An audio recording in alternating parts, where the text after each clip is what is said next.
Hello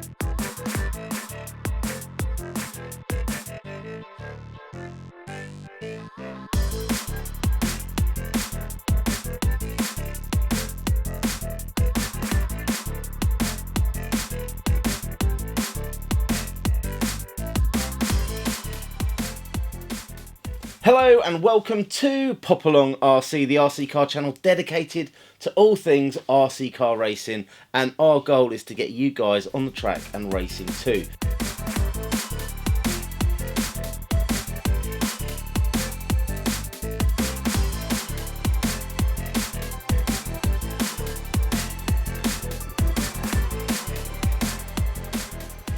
So from here it doesn't look like there's much difference between these two cars, but trust me when I say they couldn't be more different.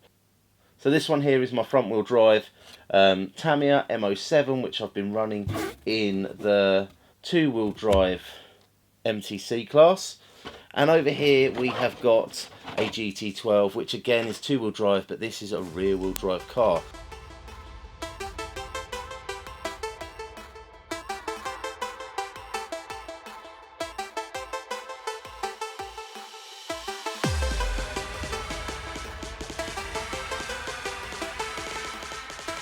So today I visited my local club and I managed to run both cars in the same day.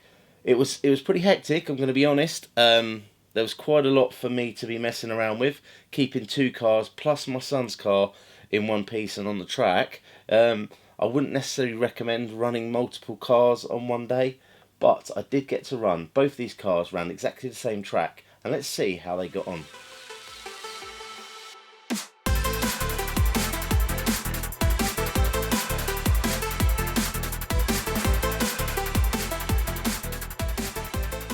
So AJ has already been hitting walls and smashing things, so I've spent a little bit of time rebuilding up his car.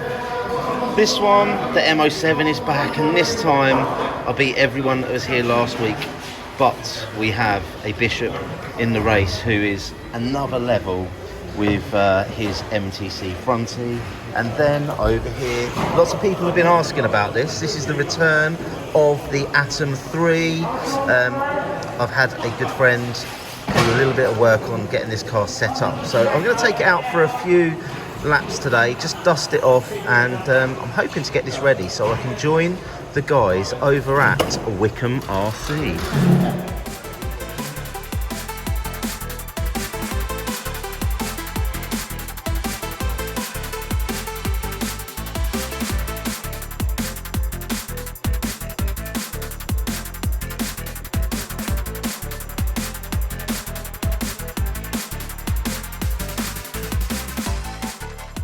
If you're a regular to the channel, you'll know that we love our MTC and particularly our mini racing. I took the M210 out for another outing today and it did not disappoint. I kind of carried on where I left off from last week, except I was even faster. The M210 up against the sort of Cartons and the Express is holding its own. Still running the torque tune motor. Still a brushed car up against brushless cars.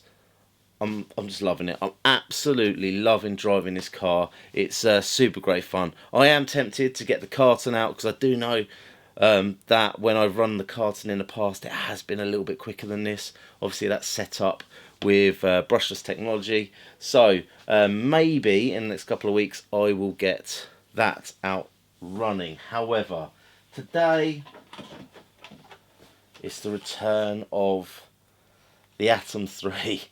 Now then, about this time last year, I was getting into GT12 racing. And if you've seen the video on the channel, I got hold of a second-hand GT12 and I run that car for a few weeks, slowly built up, got a little bit better, started to add some better electrics, better motors, and I started to push my way through.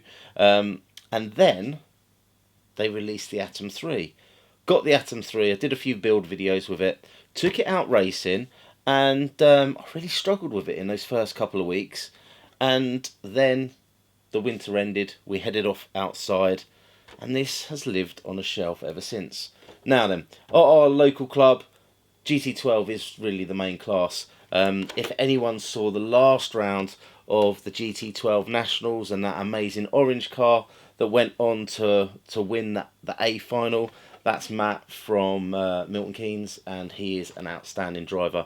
Really helpful, and often helps me with my GT12s. However, we do have a few other very experienced GT12 drivers at the club. Took it away for me, and he said he'll have a look at it and rebuild it if need be, and it did need a little bit of work. So what exactly has he done to this car, and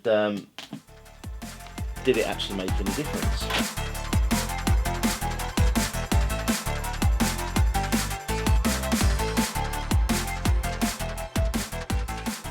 So there were a few changes that he needed to make. So apparently the balance at the front between right and left wasn't quite where it should be, so he's evened up that for me. Repositioned the electrics, and then at the back, this is where most of my issues lie, but he has changed sort of the spacings and the ride height, fitted the fan for me. He's redone the oils, he's sorted out the ride height, and he's also added some weight in to sort of balance the pod at the back.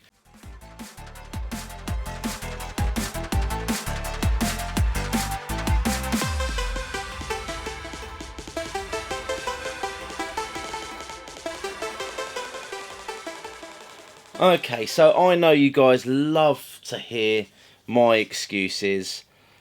Where do I start with the GT12? Now, in order to talk about the GT12, what I'm actually going to do is start off by talking about this car here. So this is an M07. It is a two-wheel drive M chassis car, but very much like a 1/10 scale touring car, you have got oil-filled shocks, which you can sort of lay down at the front, you can stand them up, you can change the ride height by adjusting that. And then there's all the other features, such as changing the thickness of the oil, changing the springs, and then we've got all our rods here for changing the caster, the camber.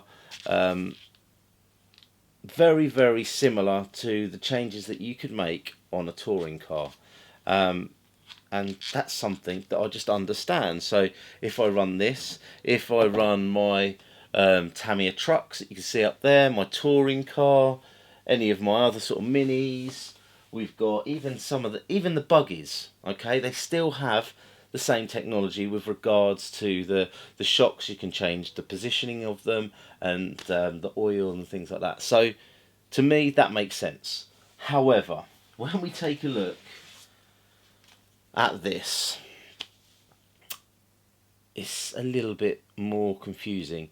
So because I'm not very experienced with running GT12, when the car's not doing what I want it to do, I'm just not as quick at diagnosing the problem and solving it, basically. I just haven't got that knowledge. So therefore, when the car isn't behaving itself on race day, I'm a bit stuck.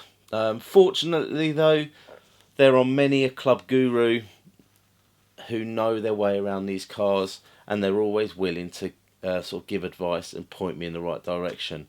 But because this car was so far gone, as it were, when I originally built it, that's why I gave it to Dave to sort of just, do you know what, just start again. We've got a nice blank canvas to work with now, and it was much better than previous. However, it still wasn't perfect. I noticed that the steering, it was sort of still doing the thing where it snatches one way more than the other. And again, after the rounds, there was a few suggestions made, so I changed a few of the input settings on the radio, and that kind of toned it down and made it a little bit easier. So basically, to cut a long story short, if there's something that you can do wrong with a GT12, I've pretty much done it. I'm learning my way through the maze of GT12s. The first thing they've suggested I do is try a different shell. So this is the shell that most people are running. It's actually got quite a large wing on there versus the one that I've got, which, do you know what, I'm the only person I've actually seen running this shell, so no one actually runs this one, and therefore changing the shell is going to make a big difference to the feel and the drive of the car, especially with that much bigger spoiler at the back. The next thing that I was definitely doing wrong was my tyres. They were the wrong diameter, and the stagger from the front to back was a little bit too excessive, so that's all been sorted out for me now. However, the tyre wear on these cars means you need to constantly keep on top of that. So just because this car was working this week doesn't mean it will be next week. Whereas with the MTC, I run that about 6 months ago, maybe 3-4 months ago, put it in a box, pulled it out, put it straight back on the track, and it was absolutely fine. Whereas with this car, the tyre wear does wear, and you need to replace the tyres a lot more frequently. Again, the damping, what you've got on this car is you've got a rear pod, and therefore the damping is slightly different. So what do you guys want to see on the channel? Do you want me to carry on my journey with the M chassis, the M07 up against the Express and the Carten? Do you want me to get the Carten back out and have a play, see how I get on with that? Or do I park that aside and step over back to the land of the GT12? As you can see from the results, I am pretty much near the bottom of the pack, so there is lots of work, lots of progress to be had, and with the opening of Wickham as well, it's another opportunity to run this car. Maybe Tuesdays at Wickham with the GT12, Sundays at Milton Keynes with the Minis. Do you know what? We're so lucky to be where we are. We have got so many clubs within an hour of where we live, and they're all different classes as well. So it's going to be a busy year. I'm loving my on-road stuff, but we've also got plenty of off-road racing coming up. Busy couple of months, lots planned for this year. Like, subscribe, hit the old ding-dong bell, and we'll see you again soon.